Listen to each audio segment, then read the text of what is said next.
Hey guys, welcome to my channel. If you're new here, my name is Heather and I am currently 34 weeks and 5 days pregnant. This video is going to be a quick 34-week update. This is take 2 of this video because for whatever reason my phone did not save the last one where I just talked to the camera for like 40 minutes. So if I look like I've been crying, that's because I have, because I totally just poured my heart out to you guys. And it didn't save. So, fingers crossed. Let's see how this one goes. The first thing was at 33 weeks and 5 days. So, later, the night that I filmed my last update, Nick and I went to a friend of ours' house, and I was sitting on his couch, and all of a sudden, my belly button jumped. I was watching and did it again, and so I'm like, Nick, look. My belly button was having hiccups. Like, Merwin was totally having hiccups, and then after that, he started moving, like, where I could see him visibly on the outside, and he was doing that for, I don't know, probably an hour. Our friend was talking, I have no idea what he was talking about because I was, like, so entranced watching my belly. I'd only seen him move twice on the outside before, both times being after I did the diabetes test, so after I drank the glucola, so I think he, like, had a sugar rush, so he was like, whew, punching mommy. But there's been other times where he'd be moving and I'd think, oh, you definitely could see that, I'm sure. And I'd like move the blanket and look, and then he'd stop doing what he was doing. The first time that I actually saw him moving from the outside, I've seen him multiple times since then. And I think the reason that I can see him now is because he changed positions. I had the other ultrasound and I had that because my amniotic fluid was borderline low in the previous one, so it's good now. It wasn't super cooperative and didn't really want us to see his face, but we did get a couple of pictures, so I will insert those at the end of this video. The previous ultrasound, he was pretty much just straight up and down breech, and his spine and the back of his head were facing my spine. He was looking out towards my belly button.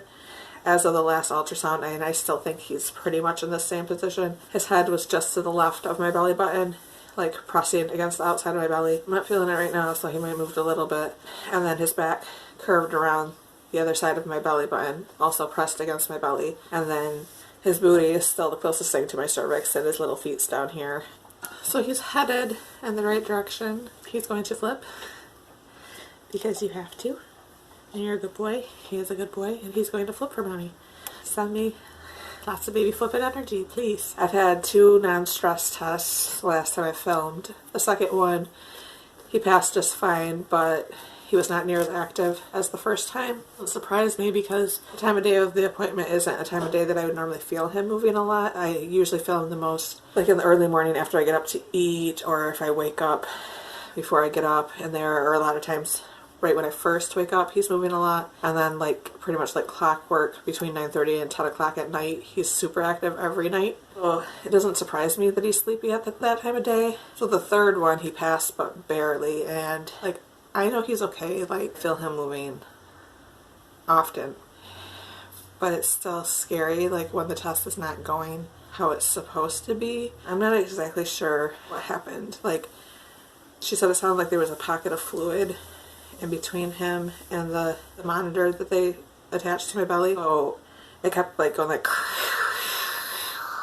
and like, you know, you could see it like the little line to keep track of his heart rate kept cutting out. So there was like a couple of times where I felt him move, and then I seen it start to go up, and then it would cut out, so it didn't get recorded. And then after that, I think he must have went to sleep, because then it was pretty much, his heart rate was just like steady for almost the rest of the test. So she had to come in, and they have this little thing that they put on your belly, and it like makes a buzzing noise and it vibrates, and that's used to wake them up. After she did that, his heart rate went up enough times that he passed it. I did not like her using that.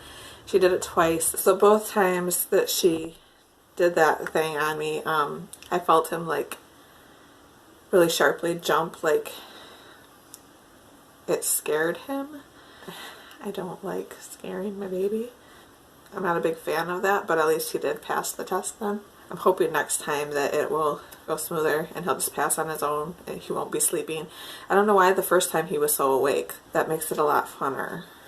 My blood sugar numbers are still a little bit high. They're not ridiculously high.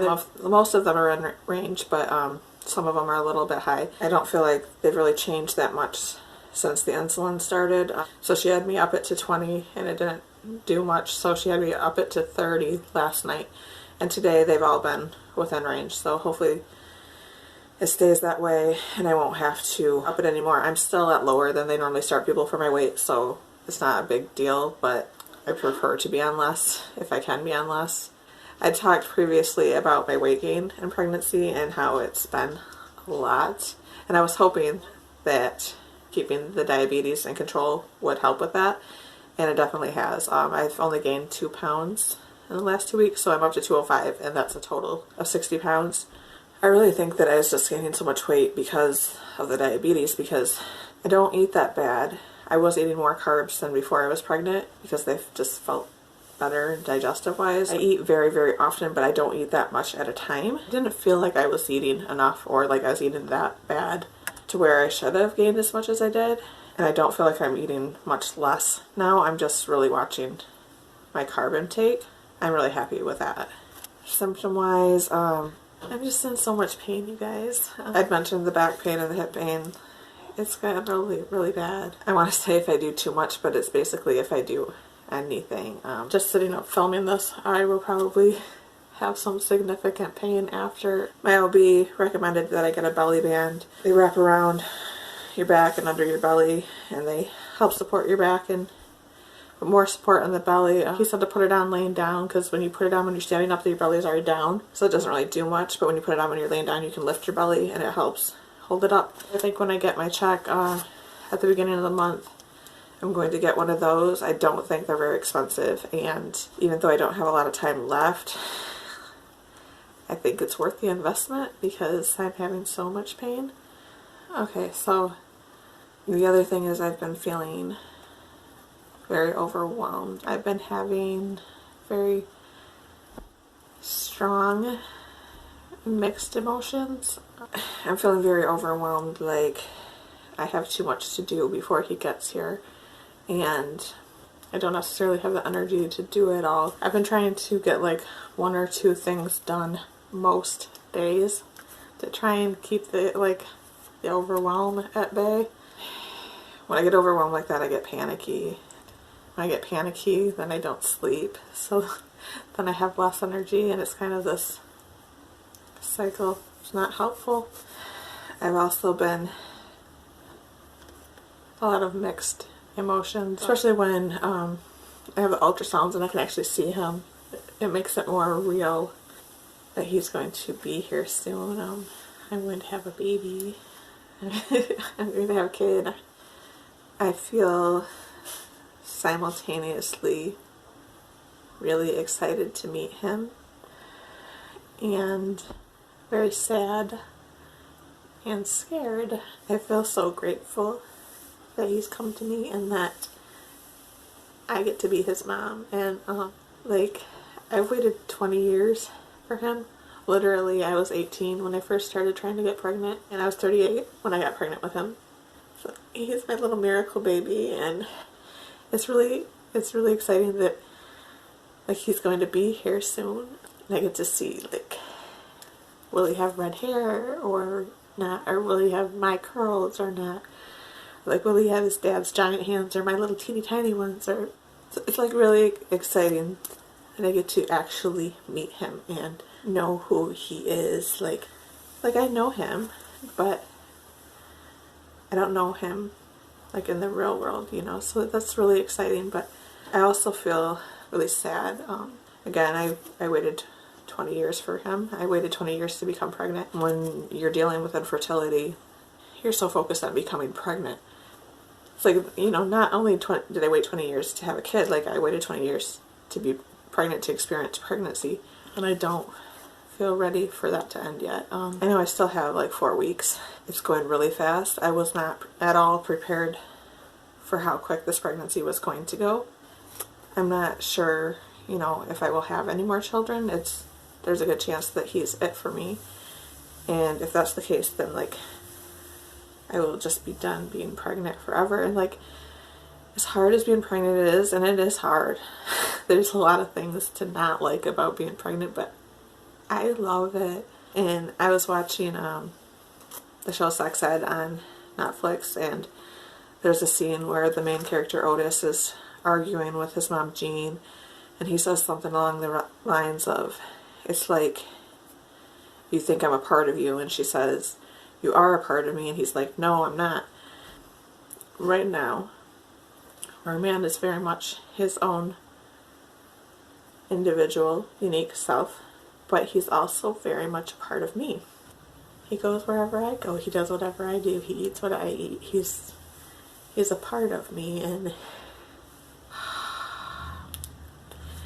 if the first filming of this was any indication of how the rest of this is gonna go, warning, there's probably a lot of tears ahead. I feel like I'm staying better composed this time, probably because I've already said all of this.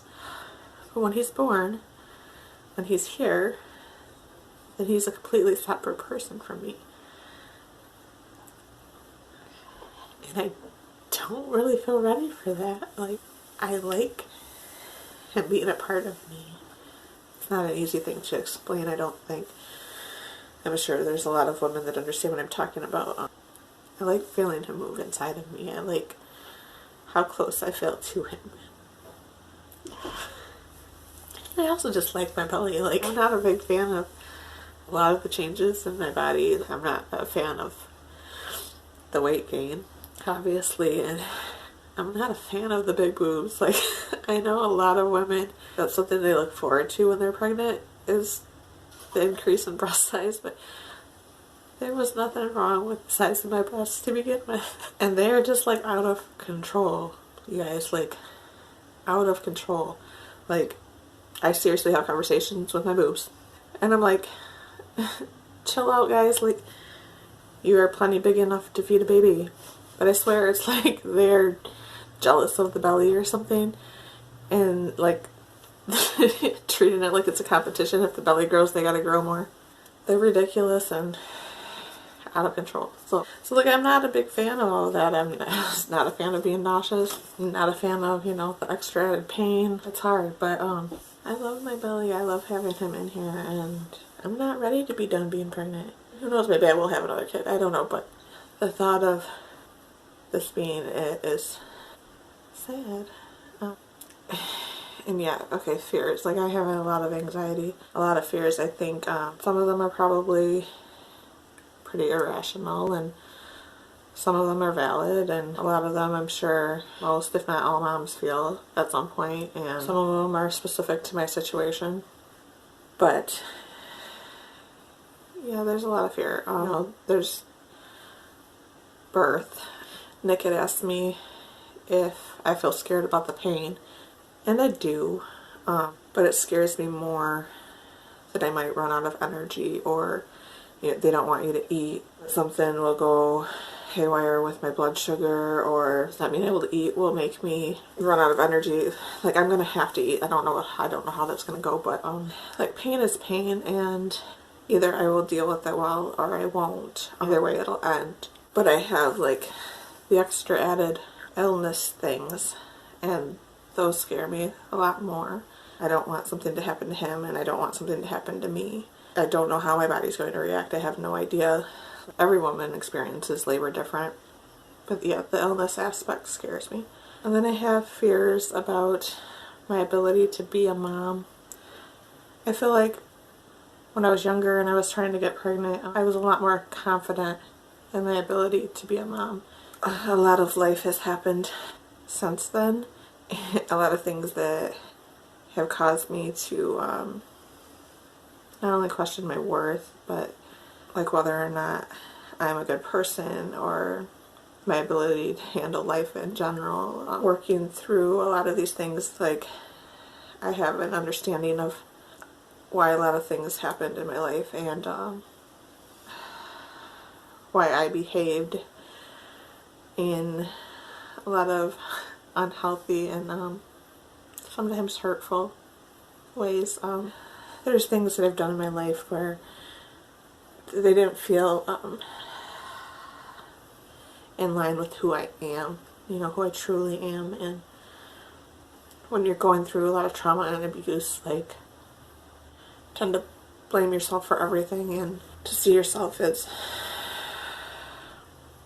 just like a bad person. Like I said, working through a lot of it, I've come to, you know, see the other side, see other people's parts and things, and how I was protecting myself, and no, it wasn't in healthy ways, but much of it was a normal response to abnormal situations. And I was doing the best that I can, and I've done a lot of work for forgiving myself for these things, and I've made amends, you know, where I needed to the best of my ability, and I've changed behavior, and I'm a completely different person than I was at those times. Some part of me felt like, even though the infertility issues were not on my side of things, my inability to have a child was like some kind of punishment for being bad. And I realized like that is a very young mindset.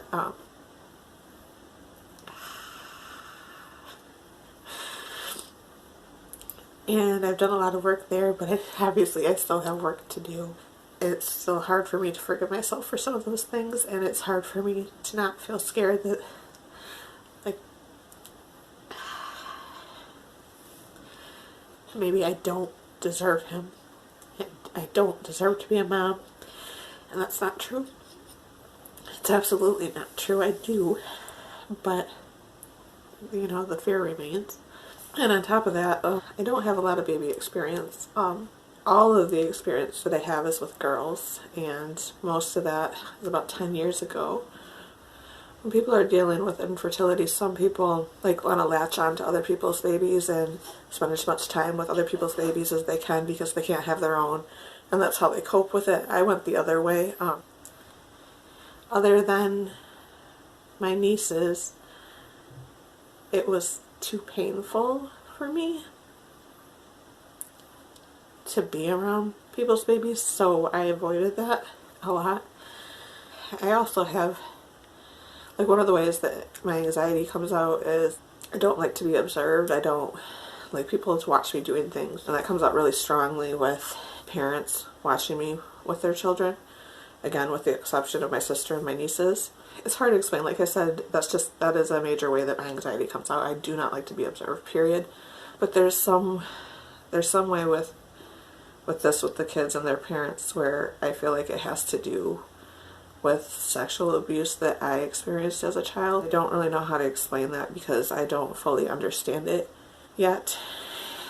It's just a feeling. I don't know how to explain it. It's a feeling. It's a weird feeling, and I just have this like this knowing that it's tied together somehow. I haven't worked out how that is yet. I don't have much baby experience, and that's terrifying. What if he gets here and I don't know what I'm doing, and add to that, you know, my illness. Being pregnant has put me like back like 2-3 years energy wise, like healing progress wise. So I assume that after he is born, my body is no longer using all of its energy to grow a human being, that will improve. But when he's first born, you know, you don't sleep and you've just been through labor, and I don't think I will be doing very well physically. I imagine that the beginning of his life will mostly be spent in bed, and we'll just be in bed and sleep and eat, and there won't be much more than that, and then I won't feel human. In the first trimester, I was so sick and so tired, and I spent almost all of my time in bed, like not sleeping, but like in this like deep rest state, and I didn't feel like a person, and that was hard. And I have a feeling that it will be similar to that, and I'm pretty positive I will experience baby blues, because when I'm overly tired, I get really cry anyways. I get very emotional. So I imagine I'm going to be a little bit of a mess. But there's a little bit of fear, like, people seeing me that way, like, Nick won't love me anymore. It's all irrational stuff right there, but you'd think that I would be more worried about postpartum depression, being that I've spent a lot of my life dealing with depression. But I'm actually less worried there. Like I said, I've spent a lot of my life dealing with depression, and I still get depressed. Sometimes I still get very depressed, but the way that I deal with it is different than when I was younger. I've learned to be with it without becoming it. It's just kind of like, okay, it's there. Fighting it isn't helpful, so I'm not going to fight it. I just allow it and let it run its course, and don't allow myself to be convinced of the lies that it tells. That's not always easy, but I don't let myself fully become it anymore. So should I go there, I'm not really that worried about it getting scary. I'm just more worried about my energy and my ability to cope when he's brand new, and my ability to mom.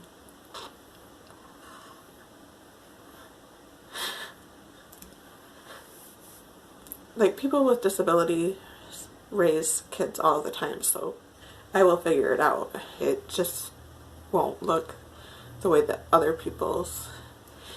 Okay, if I'm gonna be totally honest, my child raising is never gonna look like other people's, so that's not really the problem. It's like too many of my core values tap into topics in child rearings, and most of my core values are not in line with the societal norms. So me raising kids was never going to look like other people, but it may not look like I want it to, and I'm going to have to find a way to deal with that, and that's scary. And then also Nick has other kids, and even if he didn't, he's totally a natural with babies, and I'm not necessarily. So like that, combined with the fact that I'm not going to have any energy, there's a little fear like that Merman's going to bond more with his dad. I don't think that's true. Like, I think he will be equally bonded to both of us. But it's kind of scary. Like, really, like I feel extremely grateful that Nick is his dad, because he's like the most caring like dad that I know, and like he loves his children. Like, he's a really good dad. And he's also like a major helper. I don't have to worry about him not wanting to help with the baby. I more have to worry about giving my baby back. You know, like, he doesn't mind helping with anything. So I actually feel really grateful, but there's still a little bit of fear there. That's all that I can think of now. I'm not sure if I even got to everything that I did last time. I was talking for like 40 minutes last time. Yeah, so I'm like super, super excited to meet my son and say I'm not terrified. Oh, having kids is such a strange thing. Oh, one more thing. I was going to show you the rest of the gifts that I got, but it's been a while since I made the shower video, and I don't remember which things I showed you and which things I didn't. So I think that I'll more just show you like as I'm using them, like in daily life. But I did get my forehead thermometer, and I don't know who I got it from. A card that it came with, a little thank you card that Amazon sends, just said congratulations C. And I don't know who C is. So I did this on Facebook already, and nobody claimed, hey, I'm C. So if you are from here, thank you very much for the thermometer. Like, that's really helpful. And thank you again to everyone else. Stay tuned for the bump shot and pictures of Merman at the end.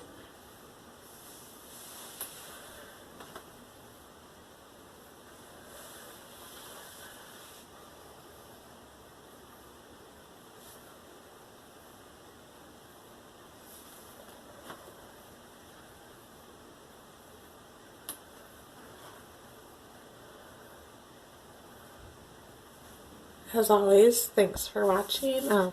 Any questions, comments, video ideas, drop a comment below. Don't forget to like and subscribe, and I will talk to you again soon.